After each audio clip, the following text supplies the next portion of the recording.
For the main event, it's the Shoeshine. All right, everybody. You know what time it is? It's Monday night. It's the return of the Shoeshine.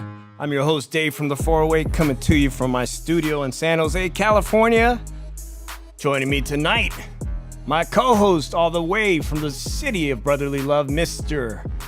Phillies, Drew Evo. What up? What up, Drew? What up? And you know what?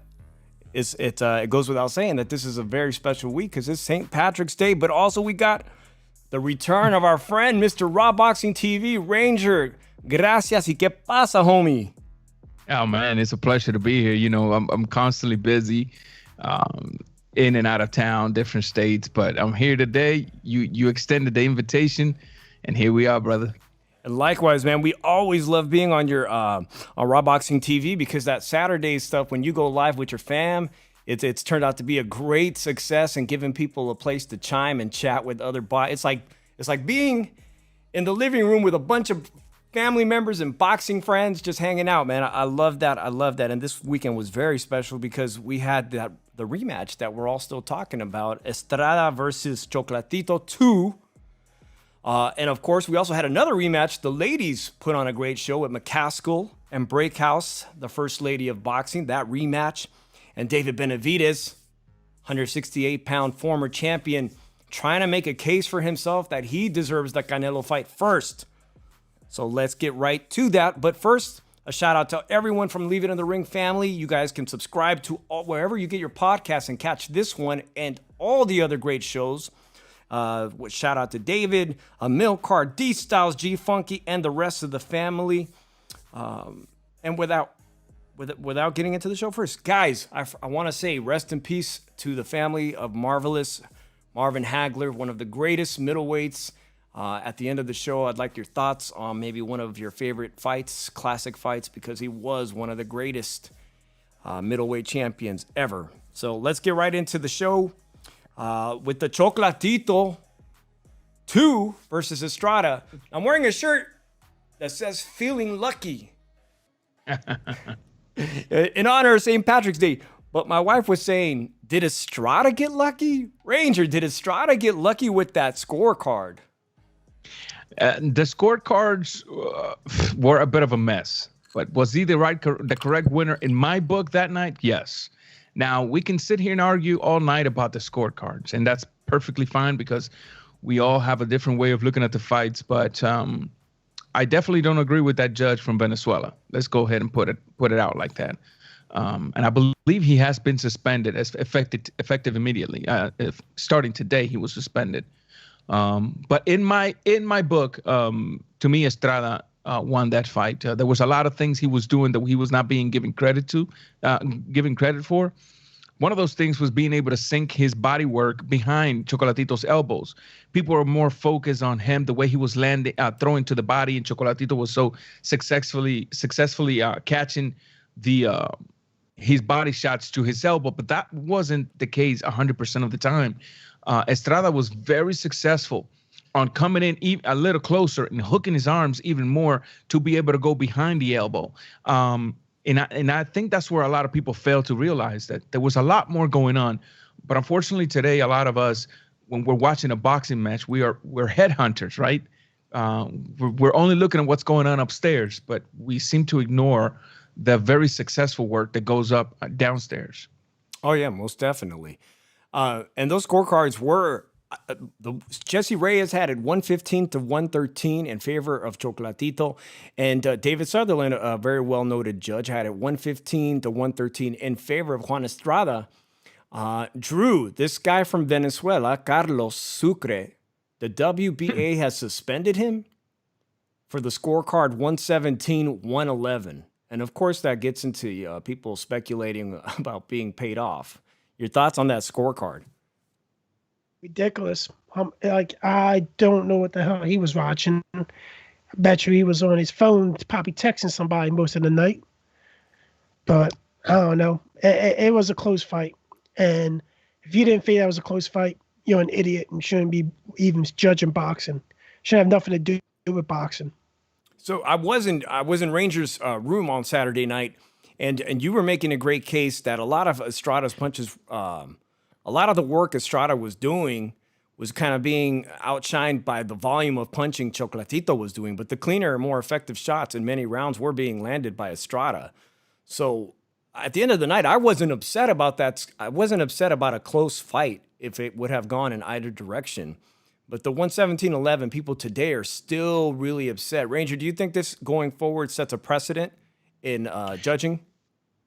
I think what it should do is bring forth some sort of consequences for the judges. I was listening to a show earlier on Punch, Mr. Moonshine, and he brought up something that was talked about. I believe I have a video on that specific subject he was talking about. I believe I uploaded a video back in 2009 in regards to this, where we should have the judges or the networks get with whoever's editing the show that night, and at the end of each and every single round, they should make available for us fans the official scorecard at the end of every single round. Why?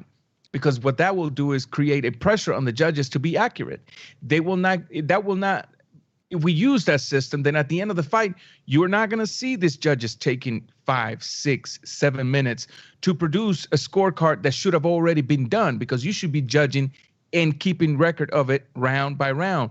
But when we get fights like this, or when we get fights where there's a clear favorite fighter and the fight doesn't go the way the money was expecting to go, that's when you see the 5 minutes, 6 minutes, and we're still waiting on the judges. And all of a sudden, cha-ching, the rabbit comes out of the hat, and we have one of those controversial decisions. So I think that it should set a precedent for a better solution when it comes to fixing this issue.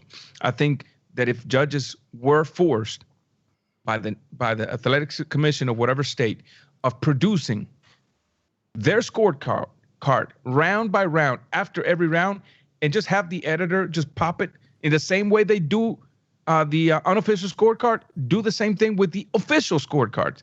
I think that right there will prevent a lot of quote unquote robberies or wrong decisions in the sport of boxing.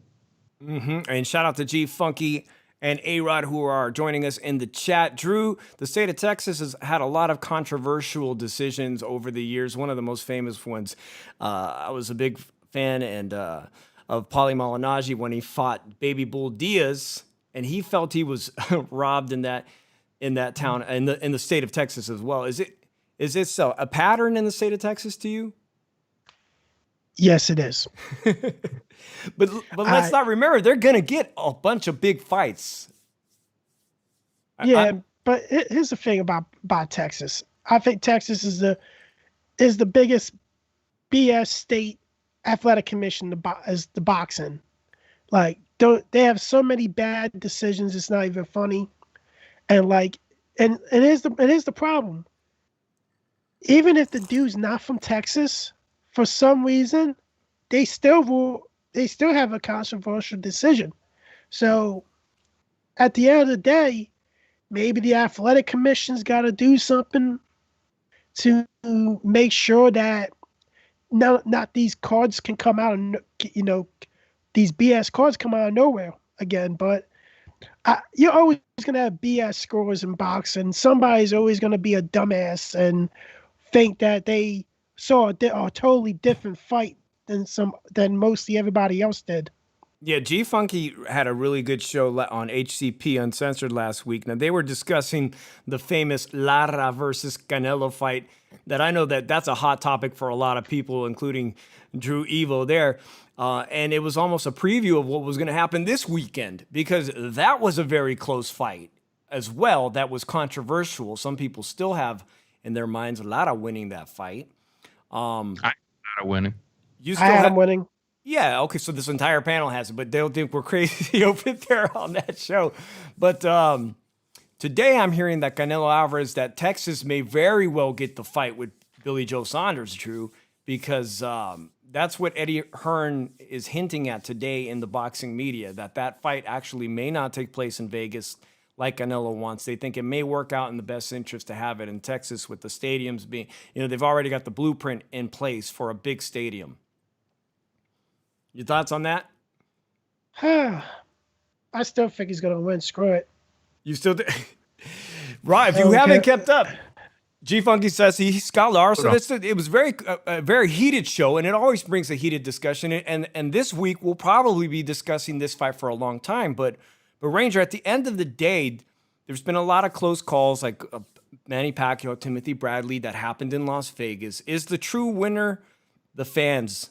Despite, I don't like to see anybody get a loss that they didn't deserve. I'm Mexican American, and a lot of Mexican Americans, like even the commentator Sergio Mora, had it for Chocolatito. Is the real fans, is the winners, the fans of boxing, that we may see a trilogy as early as this year? You know, I've never seen an athlete that wins a gold medal when presented with the gold medal saying, "Nah, I don't want it, because I don't want the way it was given to me." My question is, why are boxing fans complaining so much about the decision of this fight when they won at the end of the night? They got to see a legendary fight. They got to see a fight like we're not used to seeing that often in boxing, right? And when presented with that gift, their main focus is on the outcome of the night. Right. It shouldn't be like that. How about we just push for that third one now? How about we focus on how great for boxing this fight was? Not only this fight.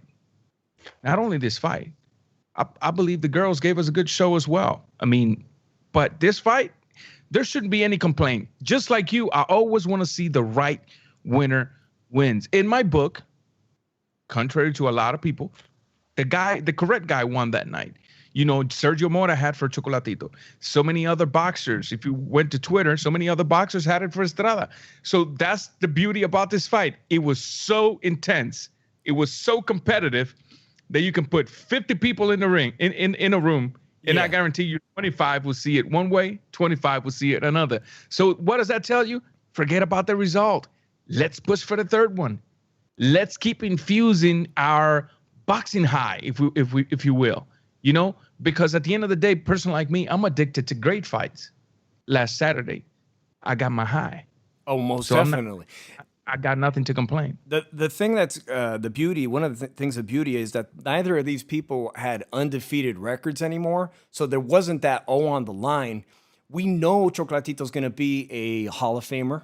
He may go in the first round. He's already accomplished what Alexis Arguello, one of the greatest fighters from Nicaragua, he's already maybe surpassed that. So because there's already losses on their records, we can see this trilogy and enjoy the trilogy for what it's going to be. Just probably outdo the performance of the first one. But Drew, I see you on your phone. The fight between Valdez and G Funky was in the room. Shout out to G Funky, and Bella Bling's just joined us. Shout out to Bella Bling.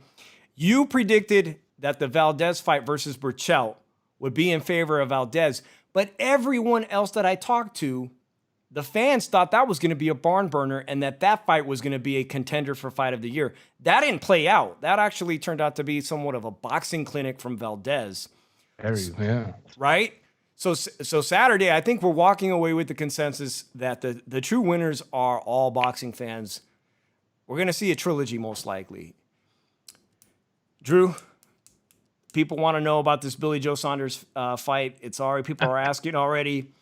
And D-Styles took, you're very adamant, you're very passionate. You think Billy Joe Saunders is going to walk away with the win. We've talked about the pie bet, but we haven't announced it officially. Is it on your mind? Is the pie bet on your mind? Nothing's on my mind. The only thing that's on my mind is I can't mention it on air. But I'm going to tell you something. They can brag all they want that I'm nuts for picking Billy Joe Sanders. But here's the problem. They think Canelo is invincible. And you guys seen the flaws in his game. And you got to realize 168, he's not as fast as he was at 168, at 154, 160. He's a little bit slower now. And Billy Joe is used to being at a 160, 168. So you got to realize he's a southpaw. Canelo has problems with southpaws. And this is going to be just like the Law fight. And people are going to say, oh, that's Law. That's that's back then. Yeah, he's improved, but he hasn't. All he fought since Laura was punchers, guys that's gonna stand in front of him and throw at him. They thought Callum Smith was gonna do it. Callum Smith just stood in front of him and threw punches. So here's the thing about Billy Joe. Billy Joe's gonna keep moving. Billy Joe's gonna be able to cut that wing off of Canelo. Canelo's not gonna be able to cut the wing off of Billy Joe Sanders because the guy keeps moving. I'm smiling. I'm smiling because I shouldn't have brought up this fight first. I wanted to bring in David Benavidez and his results later in the show. I should. Ladies first. We haven't talked about McCaskill and Braekhaus yet. Unless Raw wants to jump in on this one. Canelo fans are getting mad when I say Canelo has a hard time cutting off the ring. Yes, G-Funky has had a lot of heat, and I was smiling because I'm wondering if you and G-Funky are going to be on the same page for that bet. But Raw, he ain't going to be on the same page with me. He's picking Canelo. We already know. G-Funky didn't make his announcement. He hasn't made the announcement. I already know it. I already know he's going to pick Canelo. I don't know. We haven't made any of those official picks. Rod, do you want to jump in on that or move on to McCaskill? Braekhaus. We could talk about this, but I definitely want some shine on the girls. But let's do the shine on the girls and get back to the David Benavidez fight right after this one. So another rematch on the zone was the ladies, and I know that Drew watched the first fight very closely, and I didn't have much expectations, but Ra, you did a great job covering that fight live on Saturday. The ladies, while I was tuning into the David fight live, had both screens going. Is it time for Cecilia Braekhaus, who's done a lot? Is it time for her to retire? Yes, precisely. I had Drew on my show yesterday, and we were talking about this. I think it's time. There comes a time in a boxer's life where in a boxer's career, where you have to decide what do you want your legacy to be at. I think Braekhaus is at that point. Do you want to continue and retire as being the first lady of boxing, the one that lost twice to only one person? Very clear. You see two losses, but not against two people. Only one person.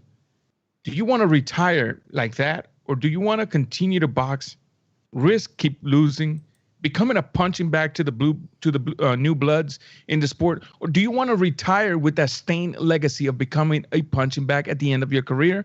Or do you want to retire as the first lady of boxing? I think if I was in her shoes, I would want to be retiring as the first lady of boxing. She's done so great in her career. She's done so great for female boxing. Look, we often think of top female boxers, Layla Ali, Ann Wolf. Correct, and they were, but this woman right here, this woman, almost 40 professional fights, only 2 losses to one person. Are we gonna sit here and pretend like that's an easy achievement? No, it isn't. So listen, at the end of the day, she's facing that one thing that there is no cure for. It's called age, right? When age comes knocking at your door, you got to open. Because if you don't, she's going to break right through it. And I think right now, age is her biggest enemy. And listen, just call it a day. Retire on top. And there's things that you can do to be involved in the sport of boxing. You make it grow in your country, your country where you grow. We can see the Hall of Famer, Christy Martin. She became a promoter, working very close with Don King in hopes to land that future star to push her company out there. There's so many things that you can still do to be involved in the sport of boxing aside from fighting. I think if I was her, I would want to go that route. Mm-hmm. Drew, the prior week was all about the ladies too. We had Women's International Day. We talked about that. We saw Clarissa Shields. Now she's a champion in 2 weight classes simultaneously. We saw probably arguably the best MMA female fighter in the world dominate again. Next week, this coming up Thursday, actually this week, Thursday, I believe on Ring City, USA, the ladies will also they'll have a couple of spectacular ladies fights. But McCaskill, you've watched her now twice. Do you think McCaskill is a future star, Drew? I'm very iffy on it. She's cute, but I'm iffy on it. I'm going to be honest why I'm iffy on it. Because like she's 36, Right. and she's technically almost out of her prime. Correct. Like Braekhuas is out of her prime, and she lost to a 36-year-old. That's like almost out of her prime and everything. Like imagine if Braekhuas wasn't, it was in her prime and everything. I think Braekhuas would have easily beat McCaskill. Let me just be clear. When you say out of their prime, you are not speaking. You're speaking strictly about their athletic career, right? Because there's a lot of beautiful women in their 30s and 40s. So you're not talking about looks here. Drew ain't talking about looks. Trust me. We ain't talking about looks. Okay, good. Okay, good. Because as the shirt says, feeling lucky, I would like to hear later that Mr. Philly Irish on St. Patrick's Day may get lucky.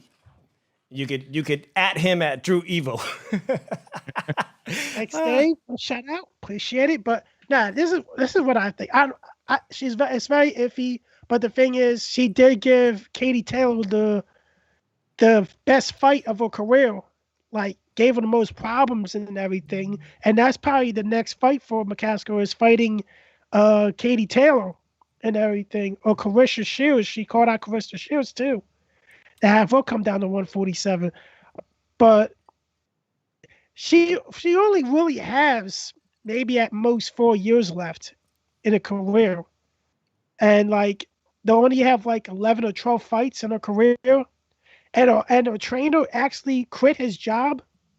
So McCaskill, what I'm gathering is McCaskill's doing the right move by calling out some of these big name fights like Taylor or Clarissa Shields, because time, like you said, time is ticking. There's very few fighters that are still in their prime in their mid-30s as far as men go. So this is the right move for her. She's got the spotlight on her. DAZN's doing a great job with the women fights. And you think that's a good move, right?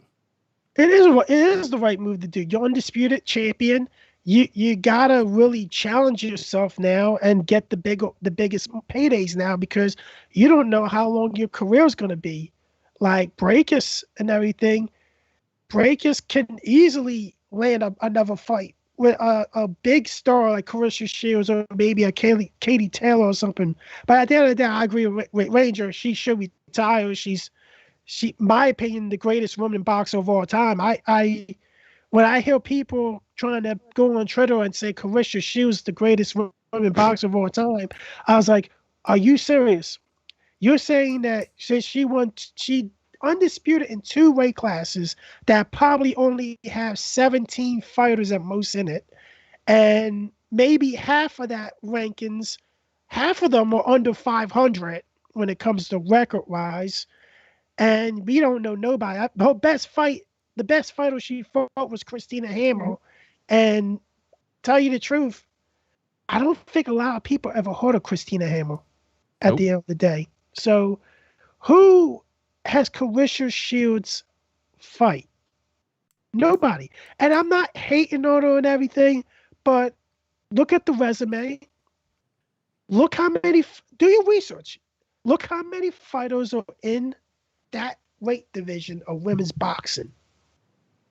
And you'll see my point at the end of the day, that there's not a lot of women in that division. And tell you the truth, you could clean it out easily. Like, that's how it is. And like, it's unfortunate, but the more boxers are in the lower weight classes in women's boxing, unfortunately. But at the end of the day, she called Braekhuas out, but Braekhuas said, hey, move down to my weight and fight me. Correct. And if I may jump on this, because it's very important that we talk about this, because listen, at the end of the day, the queen here, the real queen here is McCaskill. And McCaskill said it better. You know, I'll take Katie Taylor. If Clarissa Shields wants it, she can come down to my weight division and she can get it. Right? When it comes to Clarissa Shields, just like Drew Evo, I'm not hating on her. She is a very good fighter, right? But her chances, because of the skills, I do give her, she's the more skillful fighter out of her weight division. But that's because her weight division, right, is too small. I do give her the credit for the Olympics, but notice how timing was perfect, right? the Olympics was fairly young for female boxing. All credit to her, because anybody, any other women in the world could have won any of those gold medals. But when we start throwing that term at her, the greatest female boxer of all time, it's nothing but PR. And you as a fan, as a boxing fan, should not allow yourself to be deceived in that manner, because here's why. When they call her pound for pound best female of all time, let's be real. This Clarissa, best of the best Clarissa Shield against a past prime Ann Wolfe. Ann Wolfe will eat that woman alive. Best Clarissa Shields versus Layla Ali. Layla Ali would destroy her. Best Clarissa Shields versus the Puerto Rican fighter. What's her name? Trying to think. Amanda Serrano. Serrano. Psh, boy, I'm telling you. It's crazy. Give me a second. I'll go mute. I got a very important phone call. I'll go mute. Sorry. Sounds good. May I come back in on this, Dave? Now, to be honest, women's boxing is getting a lot of heat because, like, there's not a lot of knockouts in it because it's 2-minute rounds and everything. While MMA, they have the equal rights because the championship rounds are the same as the men, 5-minute rounds. Regular fights is like 3-minute round, like three 3-minute rounds or 3 5-minute rounds. Blah. But at the end of the day, she has, to me, I'm watching, she's a talented fighter and everything, but I don't really find it, I don't like watching her fight because it's not like, it's not, these girls that she's fighting are not really that good at the end of the day. I'm back. Sorry about that. That's just my opinion. No worries. Ranger, last Monday I talked to Drew, and I didn't have a chance to ask you, but we're talking about Clarissa Shields, who just had us pay-per-view, and the exact figures of that pay-per-view haven't really been revealed. We don't know exactly how well it sold, but she fought on the same weekend that the UFC fighter Amanda Nunes, who's a wrecking machine, and we know that she's interested in doing she's training for MMA. Clarissa Shields is already on her way. She's teased us that she may make a transition into MMA. What about a super fight between Amanda Nunes and Clarissa Shields, strictly in a boxing match co-promoted by the UFC? Why aren't those two clamoring to fight each other any way possible? We know it's St. Patrick's Day weekend, St. Patrick's week. Conor McGregor took that chance against Floyd Mayweather, right? How about Amanda Nunes? I don't see any fear in Amanda Nunes at an opportunity like that. Your thoughts on that? I don't think here's so that I can dive into this subject, because this is where some people might grab their knife and come at me with this one. Look, I did a video called "The State of Female Boxing / Sports." I encourage everybody to go watch it. But look, the numbers have not been released because the timing, in collaboration with the price, in collaboration with the event, was not the smart one. I get it that they're trying to push it, and all credit to them for taking that risk, because no risk, no rewards, right? That's at the end of the day, that's the name of the game, right? But the price for something that is relatively young was not the correct price. I do think that the numbers are not going to be great. I'm hoping that it is. Don't get me wrong. That's not what I'm saying. I'm hoping that they are. But at the end of the day, I don't think they are. In the subject of her making a cross fight to fight Amanda Nunes, she fights for the she is in contract with the IPL, International IFL, International Fighting. So I think that the money fight for her there is Kyla Harrison, who, just like her, is a 2-time Olympic gold medalist. But here's the difference. The difference is that Kyla Harrison is a 2-time Olympic gold medalist in judo. Kyla Harrison is a destruction machine when it comes to wrestling. And Kyla Harrison, all of a sudden, is becoming just an excellent stand-up fighter. If you can't get past Kyla Harrison, which, in my opinion, she has 5% in that fight to win that fight. If you can't get past Kyla Harrison, you ain't even going to make it to the octagon against an Amanda Nunes. So I think the money fight is with Kyla because Kyla's making. Listen, the top pay for Clarissa Shields before this last fight was $350,000. Kyla Harrison, and also like her, a two-time Olympic gold medalist, is winning million point nine in tournaments for the International Fighting League. So I can see why Clarissa Shields looking at this chick and she's like,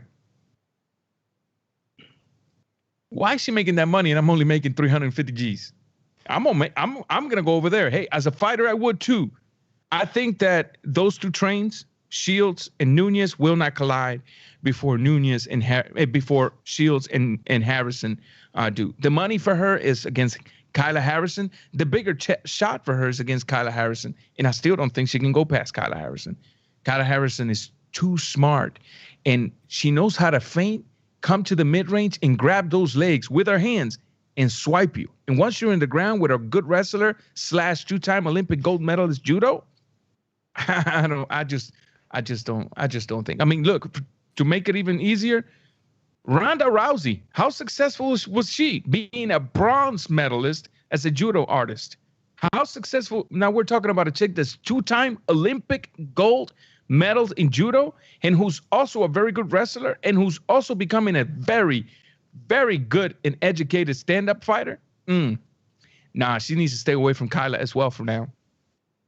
Yeah, shout out to Boxing Historian 206 who says PFL Professional Fight League is a tournament-based system. And, that got me thinking, it's been brought up on a lot of shows recently, how bad I would like to see the return of the Super 6 at 168 pounds. Because everybody is clamoring for the Canelo lottery ticket. And we've got Plant, we've got Benavidez, we've got Saunders with that first shot at it in May. But man, do I miss tournament styles in the sport of boxing. Because it gave us, the last time they did it, it gave us Andre Ward. And we walked away from it knowing just how elite Andre Ward was.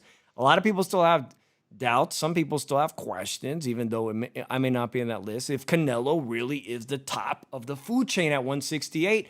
And now I want to transition into David Benavidez and the Showtime card this weekend. Because David Benavidez early on kind of worried me. And we know he's lost the belt on the scales. He's lost the belt without a loss.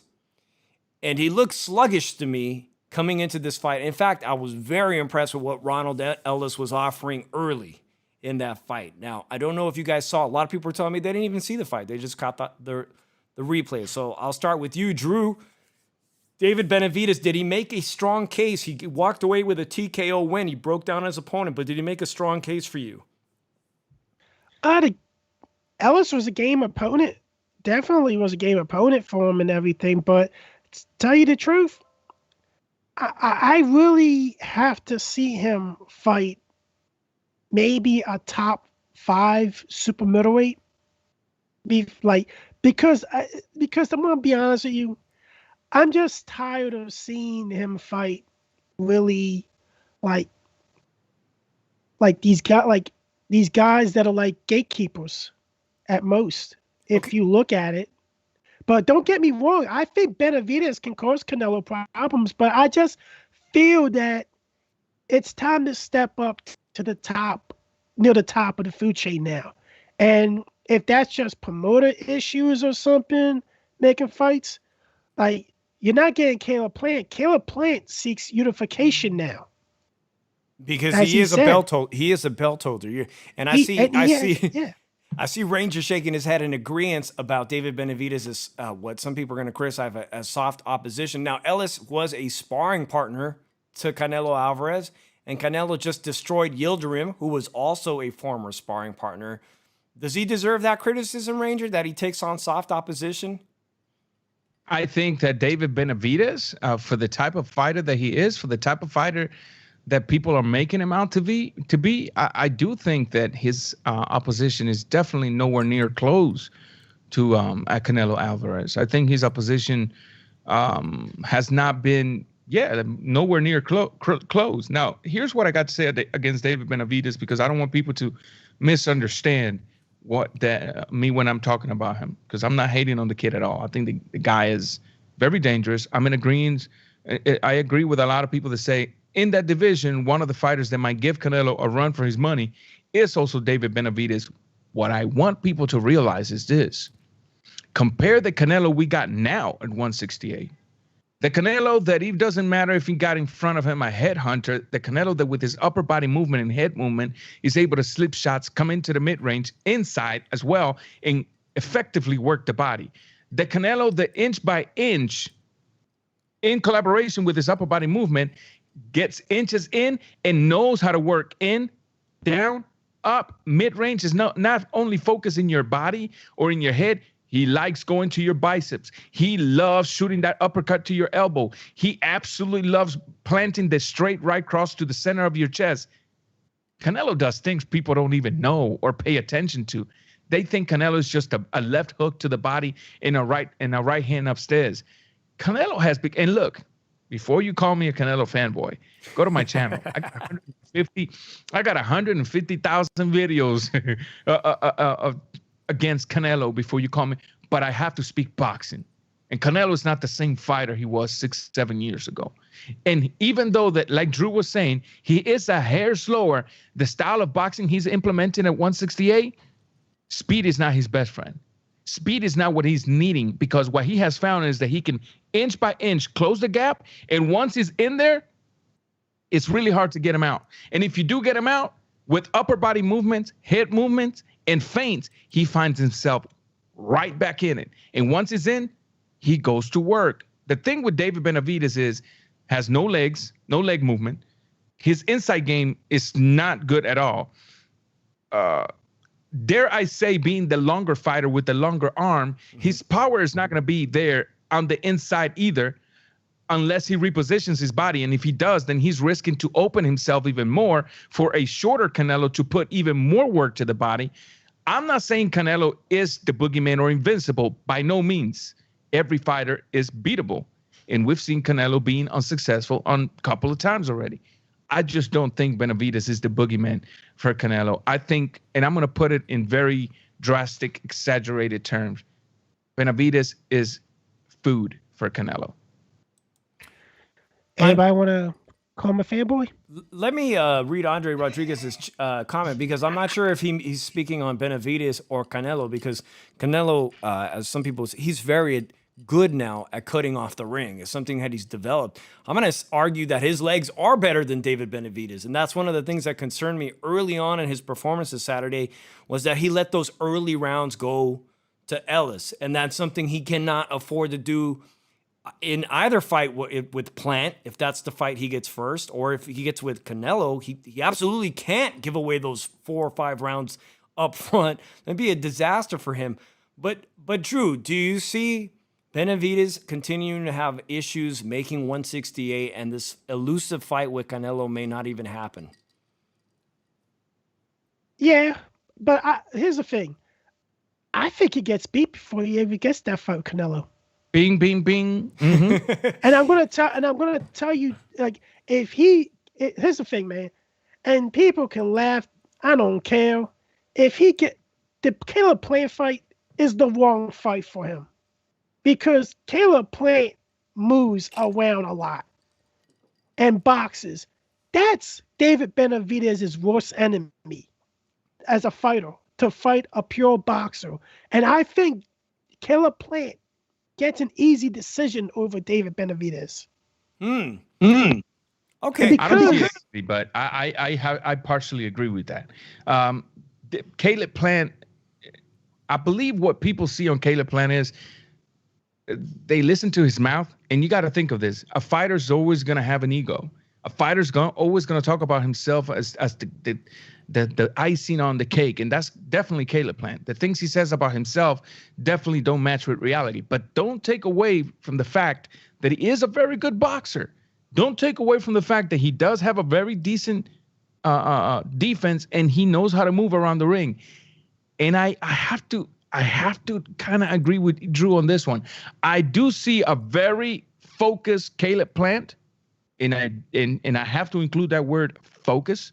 A very focused Caleb Plant, possibly edging out a decision versus a Benavidez, basing it on jabs, movement and forcing Benavidez to chase him. Remember, Benavidez is a power puncher that has to be planted to implement his power. You're not going to get that against Caleb Plant. You're going to have to move and look for the boy and deal with the angles he gives you. And so I just don't see Benavidez. People say, oh, Benavidez, when he lets his hand go, it's so beautiful. Yeah, against a stationary target. Keep that in mind, people. The hands are beautiful against a stationary target. Now, he's got one thing, and he's got the power. A one punch can change the fight. I want to ask both of you then, regarding David Benavidez. He's still years. Canelo's 30 now, and David Benavidez is in his early 20s. And some people are arguing that these aren't things that we can change. David Benavidez will not be able to overcome these challenges in his game. You mentioned his legs. He's very flat-footed, right? These aren't things that maybe or we can't change. I don't have a problem with his hand speed, but the leg movement, the movement of people that are going to give him different looks. And like you said, Canelo's not going to be a stationary target. Are these things either of you think that David Benavidez can improve upon in the next year or so? You want to go, Drew, or you want me to go first? It's up to you. Can go. Oh, okay. Well, look, let's be real about this. Canelo's 30 years of age. And Canelo became a very good boxer in the last 5 or 6 years, which would have made him 23, 24 years of age. When the work is put in, you see results. Whether you see a complete turn of events or whether you see just a mild improvement.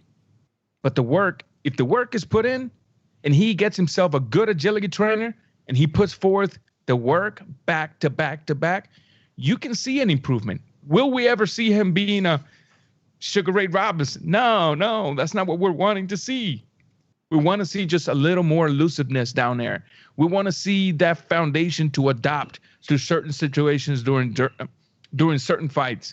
And let's remember, we're talking about Benavidez now, age 22, 23.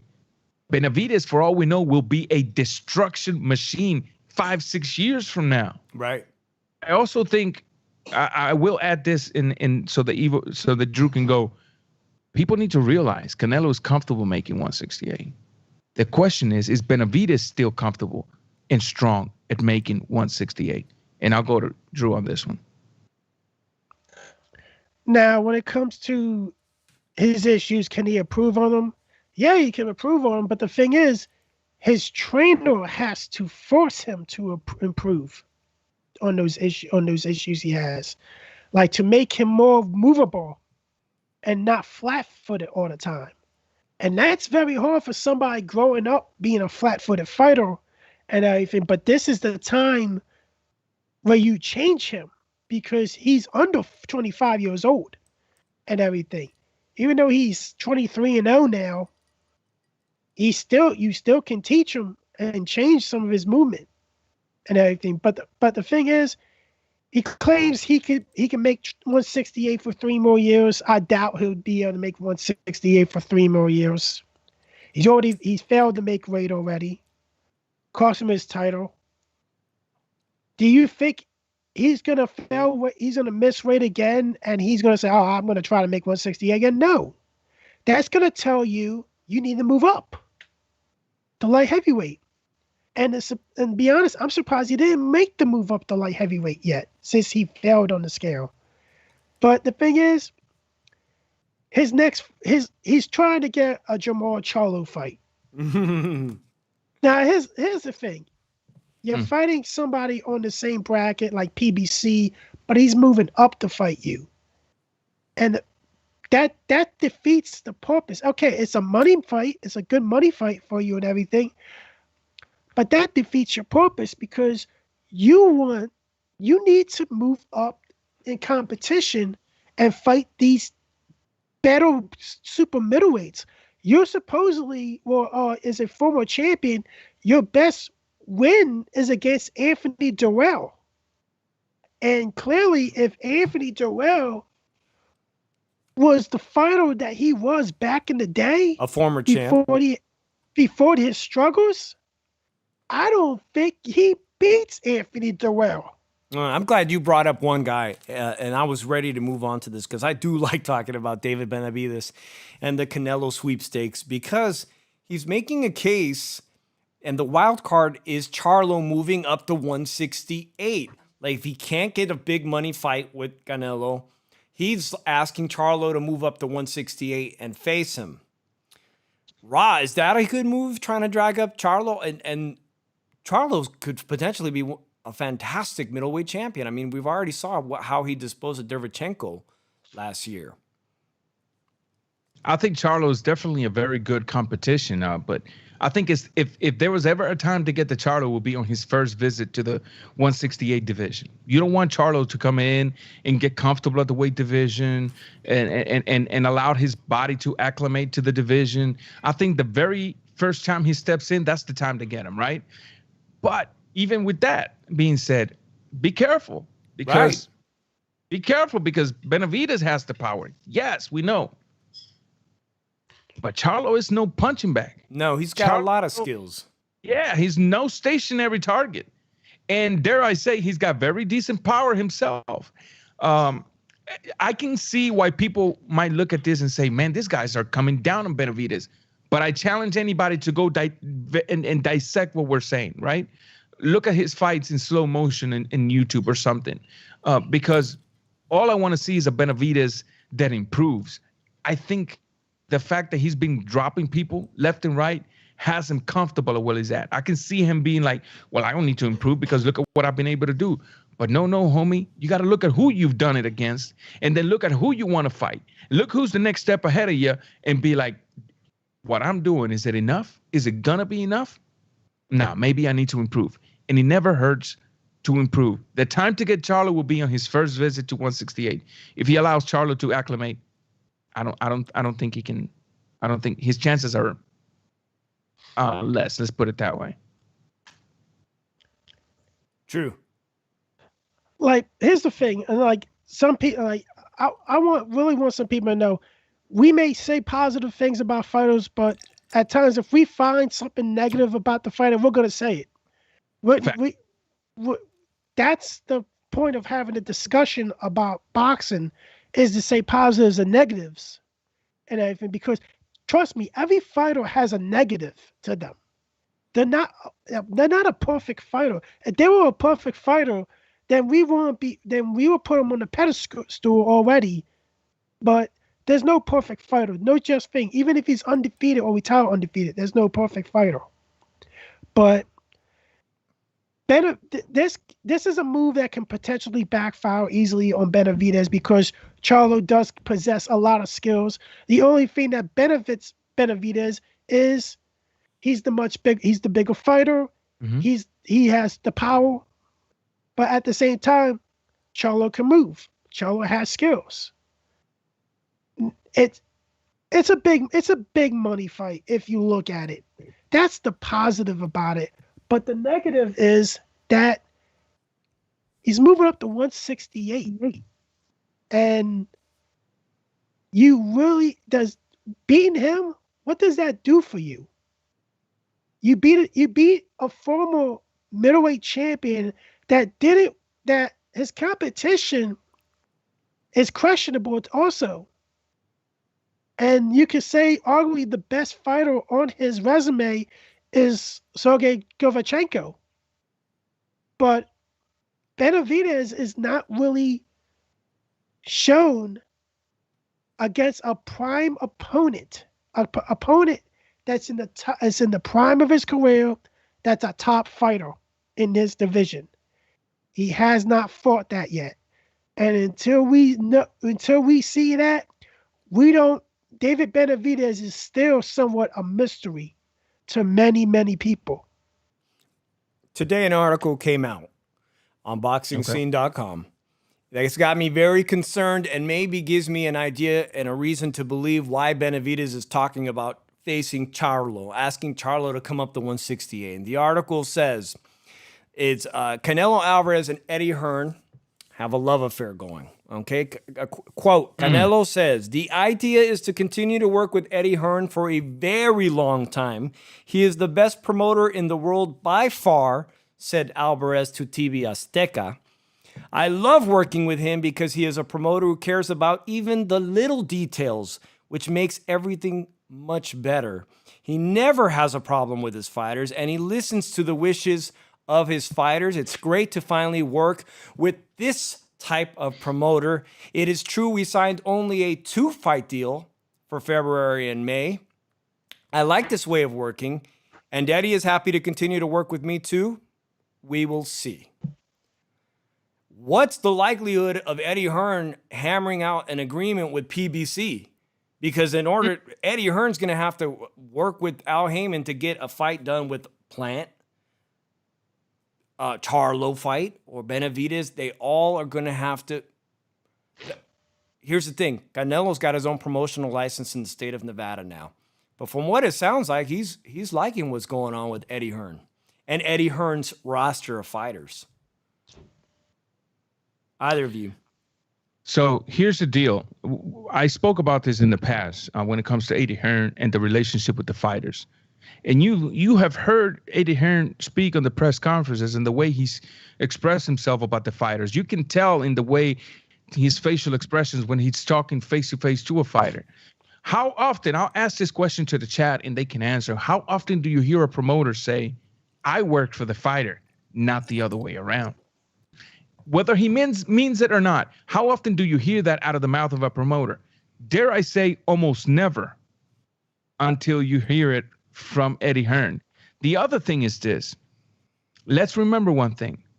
Eddie Hearn, the reason that company has grown in the last few years maybe is because of the way Eddie Hearn works with the fighter. The Zone may not be the favorite child for a lot of people, but nobody can deny the way that they're growing.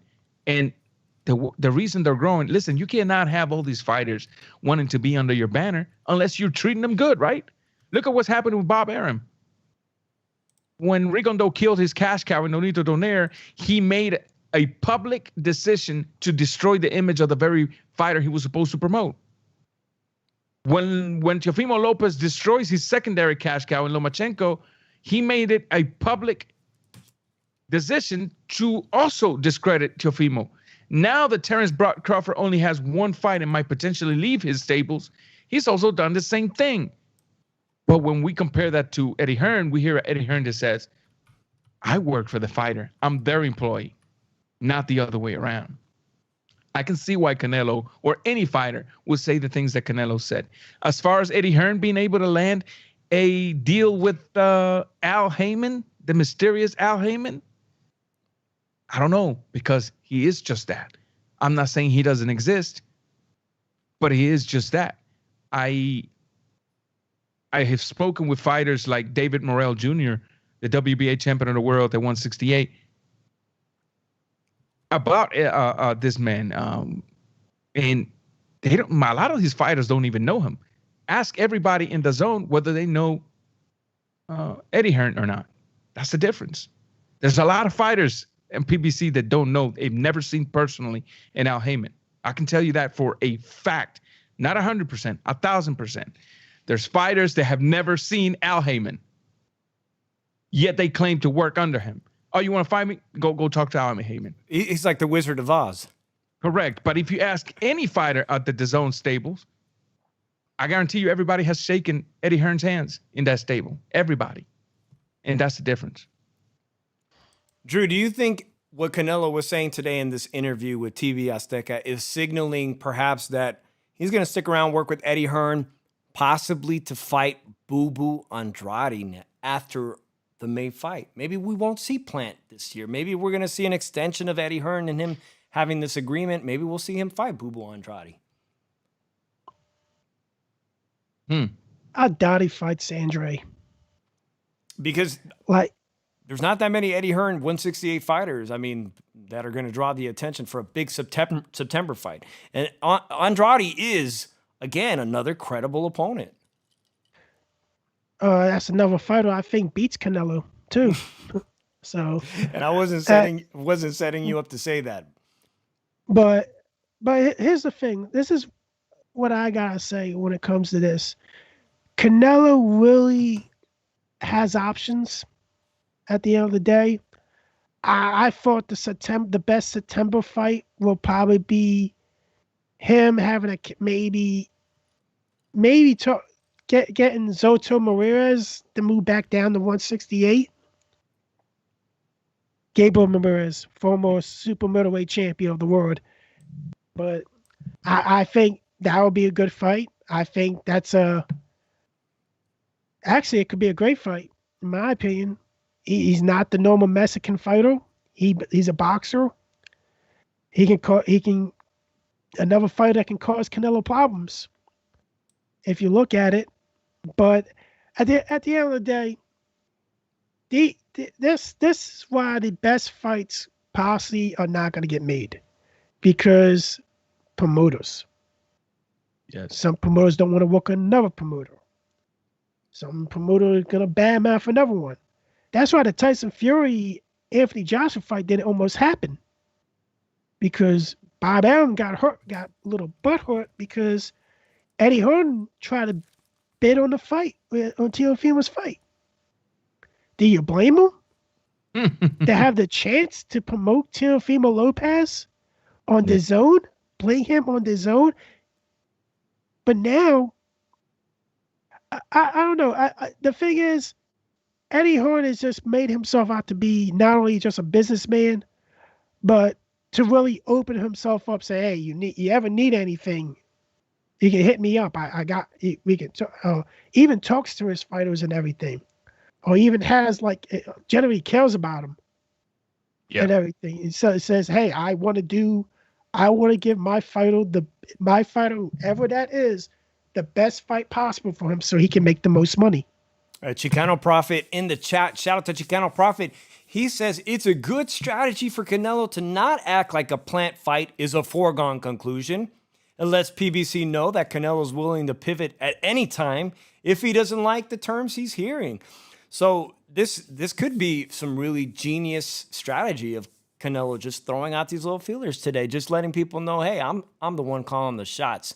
But let's move on to upcoming fights, because it's been a long night for everybody, and I do appreciate everyone in the chat. Just move on to the gossip, the hot gossip and not gossip, whatever you want to call it. Drew, you just mentioned the heavyweights, Eddie Hearn. The big news today, the fight is done. It's signed. And then Top Rank comes out and says, whoa, you shouldn't have said too much because they don't have a location. Did you hear about this, Ranger? Yes. The fight is signed. Contract stipulates that 30 days after the signature of the contract, they should have already a location. Now, the reason they don't have a location is not because they're lacking a location. The reason they don't have a location is because there's 10 countries willing to pay up to $40 million to have the right of saying the fight will happen in my country. There's 10 countries fighting for this right now. And coincidentally, surprisingly, one country jumps into the competition that has never been involved in boxing. It's an African country. And I would love to see this fight in Africa. If this country does have that money, which I believe they do because of the natural resources of that nation, a lot of people picture Africa as a third world thing, but no, Africa has some very wealthy countries within the continent's outline. Right now, the reason they don't have a location is not because they're lacking. It's because they got so much. It's like pulling to a buffet and you got 10 different varieties of cupcakes. Which one you going to go for when you can only pick one, right? It's going to take you some time to figure it out. And I think that's what the situation is right now. I think the fight will happen. I think the fight's already signed. And I think the location will be announced pretty soon. They only got 30 days. So that gives them 4 more weeks. But right now, it's just a matter of who comes up with the bigger purse for the bragging rights. And the 2 top contender is that African country, Saudi Arabia, and I think Dubai. So yeah. And the African, which one was the African country? Someone said in the chat, Nigeria. I'm trying to think of the name, but I will post the article where I read that on Twitter, and good luck trying to pronounce the name. Well, Andre Rodriguez says that AJ has family origins in Nigeria, and that I do know Nigeria is a very resource wealthy nation, And I wouldn't be surprised if that is one of the contenders. It is news to me, and I appreciate Ranger bringing that to my attention, that so many countries want to put this on. We know that Saudi Arabia got criticism, but it was a tremendous success financially for Andy Ruiz to take on Joshua there. Drew, are you excited that they at least signed, and you know you're going to get 2 fights out of these guys? Yeah, I think the country that's gonna get the fight is Dubai.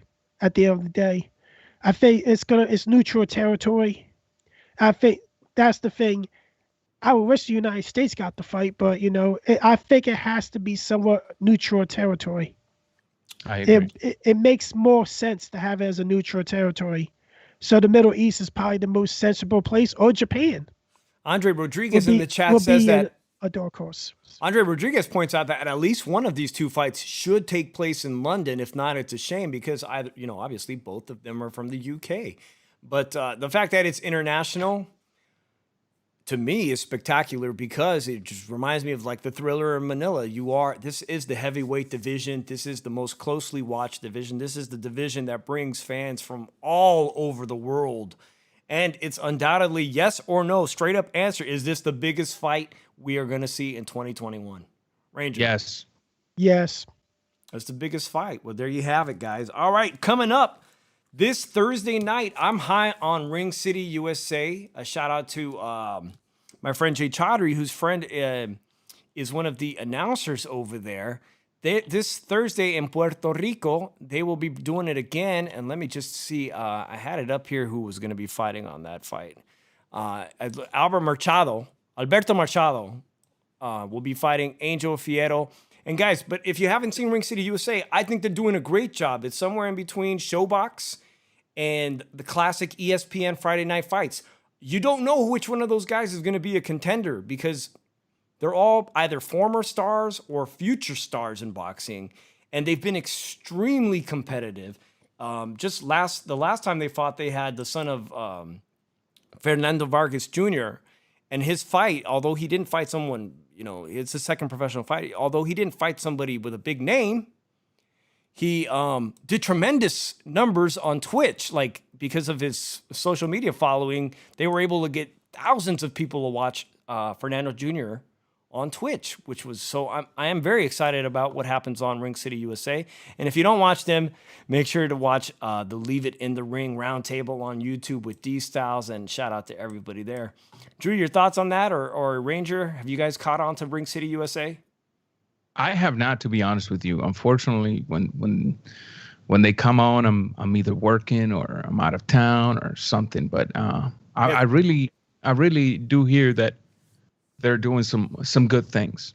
They are doing some good things. If you're a fan of the ladies, Amanda Serrano will be headlining March 25th. And they kind of, Ring City USA thought, we were doing the thing over at Freddie Roach's gym at the Wild Card. Let's take a couple months and just televise from Puerto Rico. And it's awesome watching that. The last time they had a fight, there was so much humidity that they had to keep wiping the ring down, like literally mopping the ring down. I thought that definitely added to the excitement for me. Drew, any thoughts on that? It's good content. It's good, like boxing, if you want to get that, it replaces that ESPN Friday night thing. Yeah. So it brings exposures to the prospects. So it's good for boxing. All right. And lastly, I wanted to bring this up because April 24th is turning out to be like the biggest day of boxing and MMA in the month of April. Guys, we interviewed the Leave It in the Ring gang on D Styles' channel. We talked to Jesus Ramos Jr., who is a sensational prospect over at PBC. He moved up to 147. He's going to be fighting. His uncle, also Abel Ramos, will be fighting. Andy Ruiz versus Chris Arreola, the battle of the taco trucks, whatever you want to call that fight, on pay-per-view. Some people are going to say, I'm not paying for that pay-per-view. If you don't want to fight for this pay-per-view, ESPN is going to be putting on a free fight, and this fight card on ESPN is going to be fantastic. Edgar Berlanga and Xander Zayas, 2 future Puerto Rican stars, will be the co-main attractions to Navarrete. It's just announced that Navarrete is going to be defending his new 126-pound featherweight championship for free on ESPN. going toe-to-toe with the zone. And if that's not enough combat sports for you, it looks like UFC, Jorge Masvidal from Florida, will be in a rematch, in an epic rematch. So there's going to be, like, there's tons of good stuff between now and April 24th, but I'm super stoked that these promotional companies are going toe-to-toe with each other. Drew, you're shaking your head like, you excited for this week? Yeah, yeah. Oh, they got news that Danny Garcia moved up to 154. Rangers. He's Philly, man. I did ask you. Give me that shit. Hey, it is St. Patrick's Day, and we're talking about Puerto Rican fighters. And Xander and Edgar could be the future, but Danny Garcia is a former champ at 140, 147, and he's put it out there today that he has full intention of moving up to 154 and catching another title. Ranger, you're shaking your head. I was ready to wrap up this show, and I forgot that Drew wanted to bring up the Danny Garcia Philly says, I'm making a run for 154. I just don't have it at 147. He's having too hard of a time making weight. What do you think, Ranger? Sure, I'll tell you what I think. I think it's the marathon effect. Here comes the fresh blood in the 147. Get the hell out, Hey. Get the hell out. And I got 5 or 6 fights left in my career. Might as well move up to a bigger purse and get it. And I'm not blaming him, but he's not going to be successful at all. I mean, have we had a Danny Garcia successful at 147? No. The power's not there. The power hasn't been there, but he did snatch a title momentarily.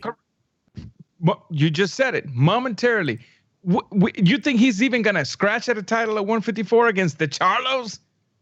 Against any of and you bring him the Charlos because at PBC, the Charlo brother is the guy to have. But what about Castaño, the new champion? He's aiming towards Castaño.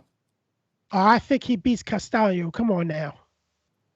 You think he beats Castaño? I don't think he beats Castaño. I think he beats Castaño. Okay. But Ranger brings up a good point. There's if no he can't hating beat on Castaño, him. he ain't beating nobody in this division if he can't beat Castaño. And he will not. And he will not beat Castaño. He will not beat Castaño because Castaño is not the guy that you just sit back and try to land one overhand right or one wild hook and knock him out. He's too much of a value puncher, and he doesn't give you the room to work. He's constantly in your grill. I mean, look at it. Look at it this way. One of the best fighters at 154, whether people like to admit it or not, it is Landy Lara, at his advanced age, who still possesses a very boxing skills, had a hard time with Castaño solely because of the simple fact that he doesn't give you enough room. And Lara is a guy that knows how to get out of tough situation. Lara is a guy that knows how to move around the ring. Castaño was on his grill all night long. He may not be a slickster. He may not be a beautiful boxer, but the thing is, his output compared with the room he gives you, that's where his success is. And a lot of people are sleeping on that. I don't think Danny Garcia beats Castaño. I have to be real with you on that one. And I love Danny Garcia. You can go back through all of my videos of Danny Garcia. I was the only, dare I say, I was the only YouTube channel when Danny Garcia versus Matisse was announced. I was the only YouTube channel back in them days saying, don't sleep on Danny. He going to take this victory. Read the comments that I received from our Argentinian brothers. It's crazy. I love the guy. I met Danny Garcia on a couple of occasions. I actually talked to Angel on a lot of occasions at my old job. Personally talked to him. Mm-hmm. Like he came up to me most of the time when he saw me in my job because he knew I knew about boxing. Mm-hmm. And he would tell me about all these things that were going on. And then he would tell me about like what happened like back in the day when he used to root for and everything. And like it was good getting an education from Angel most of the time. But at the end of the day, hey, Danny's 33 years old, so he's getting older. And so it's gonna happen eventually that he ain't gonna be able to fight anymore. I got a phone call. Yeah. I just don't think Castaño is. If he's gonna be having victories in that weight division, he's better go for top 15, top 20. I don't see him competing with a top 10. Well, I have to say, it was welcome news that Danny Garcia finally admitted that he recognizes that he's not going to have any success at 147. He already fought Spence. He got that big fight. He shouldn't be in there with Bud Crawford. And maybe he will have the success that Miguel Cotto had moving up in weight by carefully handpicking the right opponent at the right time at the end of his career. It's possible. Maybe. And I don't fault Drew for having loyalty to the Philly fighters, but because he is a Philly guy. But Ranger brought up a good point. There's some other young blood in the welterweight division that I would not want to get in the ring with, and one of them is Philadelphia's Boots Ennis. And that's probably not, he doesn't want to be mixing it up with these young lions coming up like Virgil Ortiz, Boots Ennis, Xander Zayas, the future of the welterweight division. But I will be excited to see him move up in weight and see what he can do. I'll give him an opportunity. Drew, your final parts on the Shoeshine on a St. Patrick's Day edition? I ain't doing shit on St. Patrick's Day. I'll work. Well, hopefully you don't get too smashed, but I mean, I don't blame you if you do. I can't get smashed. I got to go to work. You got to go to work. All right. Ranger, I always appreciate you having Ranger at Raw Boxing TV. One of my favorite YouTubers has been so helpful in launching our YouTube channel. Ranger, your thoughts on this past weekend and upcoming shows, boxing shows this week? Well, listen, first of all, thank you for having me here. It's always a pleasure when I can, to be here. It's a pleasure. If you consider it a help, hey, it's also my pleasure. I've been helped a lot on my comeback, so freely I've been given, so freely I will give. My thoughts is boxing is not where I would love it to be, but I like where it's at, and I like in the direction that it's heading. Another thing to the fans is enjoy boxing. Sometimes there's some fights, it's not worth fighting or losing sleep over the decision. Let's enjoy boxing for now. And I'm sorry for the hating channels, but Joshua versus Fury, biggest fight of the last 10 to 15 years. Wow. And I want to thank everybody that was in the chat, everybody that participated tonight. If you're not already a subscriber to the Shoeshine, please at least hit us up with a like, dislike, a comment, or actually subscribe. So, we'll be on Monday nights after the Leave It in the Ring guys, David Benavidez and Emil Carr. I'm Dave from the 408. It's been a pleasure, and we'll check you guys out next Monday. And keep it boxing and love you guys. Peace. Be good, brother. Be good.